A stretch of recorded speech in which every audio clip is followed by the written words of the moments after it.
namooti meeshaalee aadaa fi uffata aadaa na biraa qabdan hundi keessan isinii bahee jira. Akkuma argitan kana meeshaan hodhaa warri na biraa qabdan hundi isaa isinii dhufee jira, isinii fidee jira, isa bareeda tahe. Feestaalallee asumaan laala.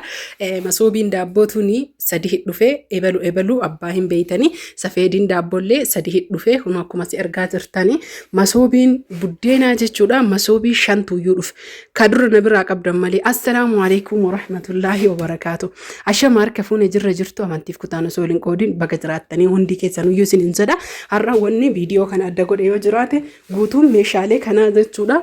Meeshaa aadaa fi hodhaati. Subscribe like godhaa seena.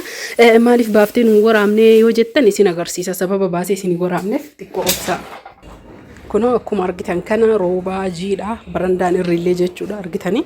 Asiin immoo balbala manaati. Masoobiin daabboo tuunillee kunoo as jirti isiniin jedha. Tun ammoo tuyyuu ta dura bitamte ta abbaa qabdi tunii fi tun jechuu.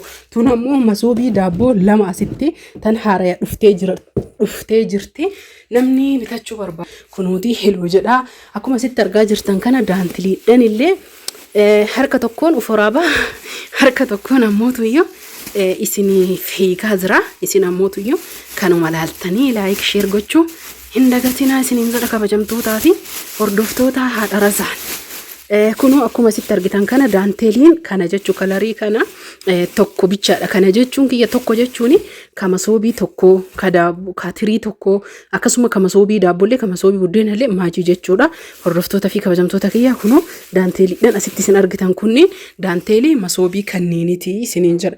Namooti meeshaa aadaa hodhaa barbaadanis taatanii akkasuma mootuyyuu meeshaa mana keessaa hundaa barbaadan kunoo hin binnaa akkana jirra. Lakkoofsa keenna duwwaa 978 waatisaappii telegiraama na dubbisa mee gatiilee isii isinitti hima. Masoobiin tuni guddoodha akkuma sitti argaa jirtan kana jechuu banee isin agarsiisaa kunooti argaa jirtanii miti keessi isiillee akkana jira. Hodhaan isii qarshii 3,100 asitti ammoo tuyyuu kunoo garagaraa tun ammoo tuyyuu qarshii 800,200 jechuudha. Xiqqoo ni xiqqaatti. Asitti tun ammoo qarshii 3,000 isiirrallee guddoo baay'ee bareedduudha. Hedduu bittanii jettan astaayititu jira. Akkuma argitan asitti tunillee guddoodha isiniin jedha kunoo baay'ee guddoollee bareeddullee isiin tunillee qarshii 3,200 isiniin jedha.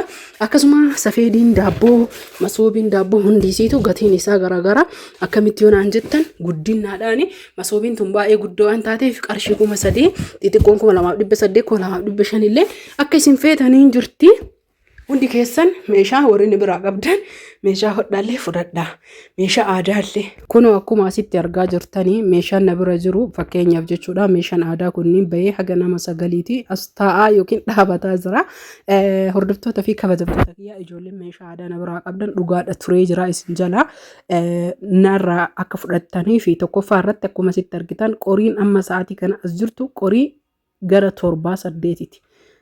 Bahe jechuudha haga bahee jedhe. Maaliif jennaanini meeshaa kana har'a waan akkanatti isin agarsiisee fi ani tokkoffaa feestaala keessa hidhee feestaala keessa kaaya malee suuqa qabaadhee suuqa afee suuqatti hin gurguru isinii galee ajajjanii dalaysiiftanii meeshaan kunoo haala kanaan babbareedaadha isinii bahee jira. Meeshaa keessan fudhadhaa isin uf beeyta warri ajajjan jechuu ka abbaa gadaa ajajjanii ka arsii ajajjanii warra dura ajajatee fudhatee birrii cufee akkasuma mootuyyuu meeshaa na bira kaayate isaa miti. Fakkeenyaaf namni akkasii laga nama ja'attu jira. Feestaalaan hidhamee birriin cufamee galmaa'ee taa'aa jira. Gaafa kennamuuf qofa galmi irraa raayitii ta'a bahee kennamaaf isinii galee. Isin ammoo kunniin warra haara'ee ajajee qabdii qofa kenneedha jechuu isinii galee. Fakkeenyaaf qorii asitti akka 2 tanaan jechuudha. Adii tanaan 3 akkuma asitti argaa jirtaniin abbaa gadaa tanaan 4 gubbarraa gadi isinii waraabaa jira. Itti aansuun duuballee abbaan gadaan jirti. Garanallee qoriin hin jira isin agarsiisa. Qorii laangannoo jira. Qoriileen hedduutu jira jechuudha. Hordoftoota fi kabajamtoota kiyya qoriilee teessan as keessa yoo zoom godhee isinii kaameraa isiisee jedhe hin beeytan hundi keessanuyyuu maaliif jennaanini diizaayinii isin ajajattaniin waan dalagameef jechuudha. Caalaa abbaa gadaati ajajamee jedhe zayitiin nama tokko qofaa kunoo asitti illee qoriin jechuudha. Qoriin noormaalli firee 4 talaangannootiin 5 jechuudha. Asumarra ka jiru ka garas jirullee 5 qorii nama 10 jechuudha.